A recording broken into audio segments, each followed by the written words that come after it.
D.C. You might recognize this building, the White House. All around us is protests from the left, right, red, blue. I don't care about the colors. The only color that this show is about green and making money and saving money and investing your money. So everyone here has an agenda, but at the end of the day, the message is save that money. Let's go walk around, check it out.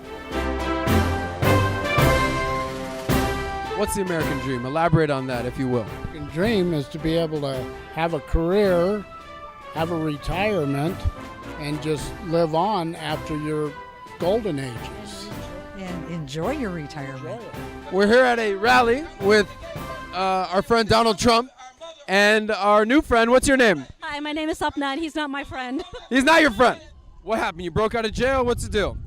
No, I'm wearing this to try to change a little bit of the misconceptions around, what immigrants look like, and there's a lot of suspect communities going on here, and a lot of negative rhetoric, and I just wanted to change the narrative if I can. All right, we're here in front of the White House with Debbie. Debbie, where are you from? California. We're here as immigrants, as black folk, as Muslims, as LGBTQ people, as poor people. Hey, how'd you get here? We drove our trailer out with our bike in the back. That's some gangster ass shit right there. That feels good to say. That's right. We did a few Walmart parking lots along the way. Hell yeah, who hasn't done a few of those in their day? We like to save our money. Save that money. What do you do for work? I'm a hospice. You're a hospice, so hold on, let's back up. She sees people die every day, is that right? Yes, every day. I had a 310-mile run on the railroad as an engineer. What do you do for work? I run this nonprofit organization. You run is there any profit in the nonprofit for you? No, I mean my salary. What do you do for work? I'm a writer. You're a writer. Who do you write for? Consulting firm out in Vienna, Virginia. How do you like what you do?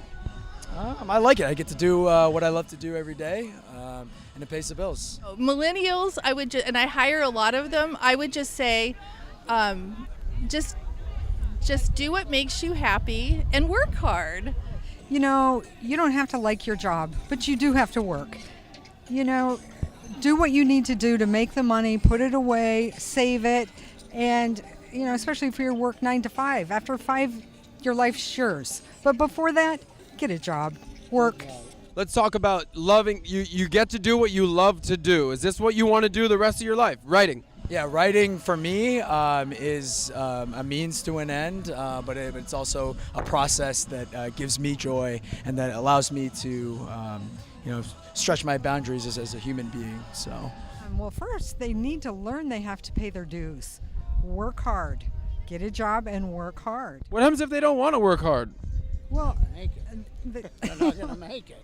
Today's age, everybody's expecting a handout.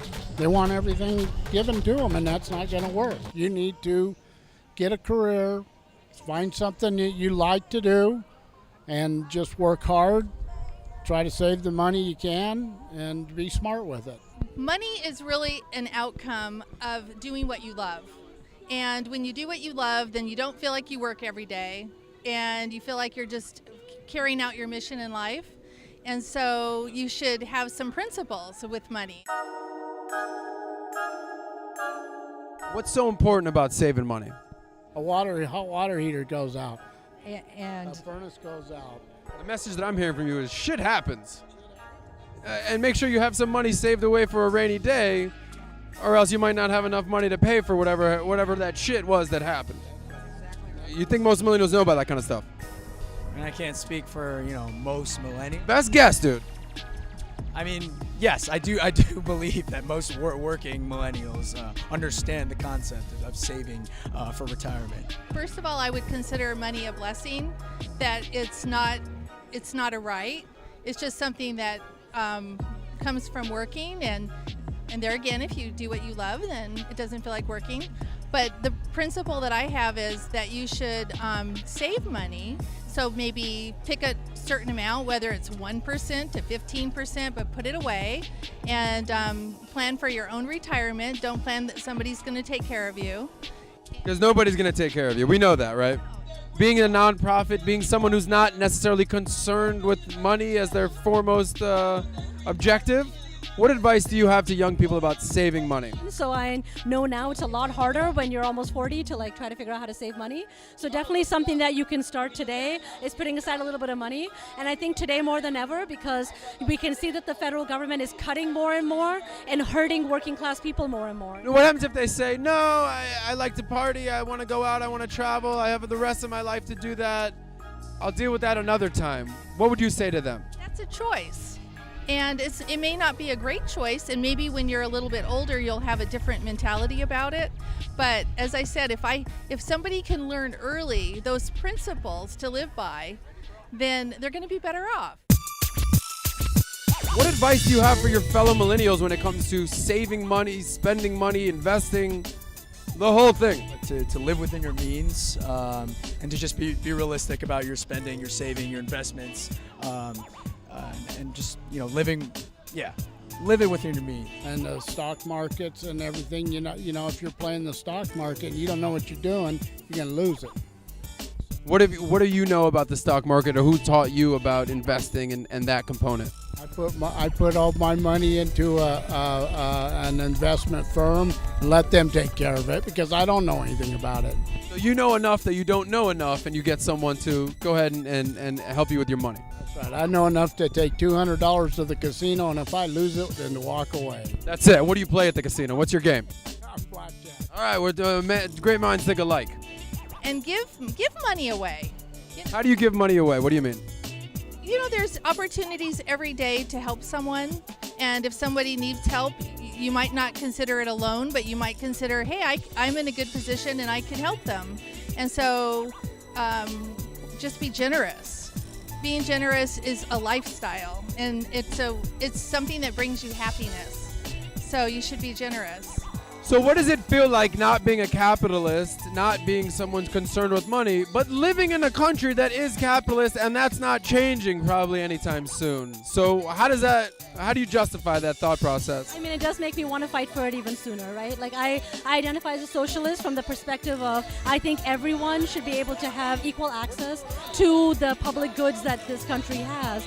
And so when we have loans for colleges that are actually being increased, we don't have free college in the United States as we do in other countries. Do you believe college should be free for every student? Absolutely. I 100% believe college should be free for every student. I believe healthcare should be free for every person, and that there shouldn't be any barriers to healthcare either. And just pick an amount and save it, and pick an amount and give it away. Just random acts of kindness. Set aside a little bit for what you love to do. If you love to go out, you like to spend a big bar tab. That's like what a lot of my friends do. Just make sure that you're tracking it. And there are a lot of great apps out there. Use technology. Because What apps do you use? I'm a big Mint guy. Yeah. I like Mint. It just helps you keep track of it.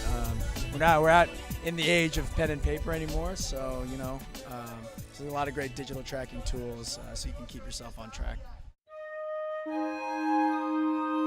You see people literally on their deathbed when they're, when they only have a few days left or a few weeks left.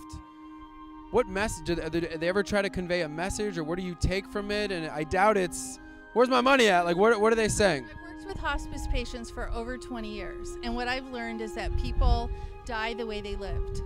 If they lived in a harmonious life, if they lived a generous life, if they lived with love and family nearby, they're going to pass away that way. And if they lived in hostility and anger and life never gave them what they wanted, then they die very bitter. The truest form of happiness is helping others. It is. All sage advice.